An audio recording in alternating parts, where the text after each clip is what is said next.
C Joseph Vijay எனும் நான்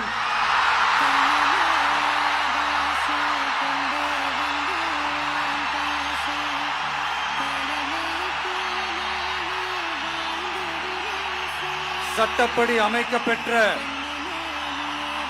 இந்திய அரசியல் அமைப்பின்பால் உண்மையான நம்பிக்கையும் மாறா பற்றும் கொண்டிருப்பேன் என்றும் இந்திய நாட்டின் ஒப்பில்லாத முழு முதல் ஆட்சியையும் ஒருமையையும் நிலை நிறுத்துவேன் என்றும் தமிழ்நாட்டு அரசின் முதலமைச்சராக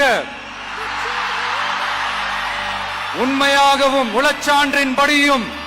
என் கடமைகளை நிறைவேற்றுவேன் என்றும்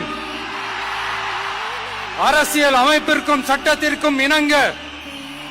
அச்சமும் ஒருதலை சார்பும் இன்றி விருப்பு வெறுப்பை விலக்கி பலதரப்பட்ட மக்கள் அனைவருக்கும் நேர்மையானதை செய்வேன் என்றும்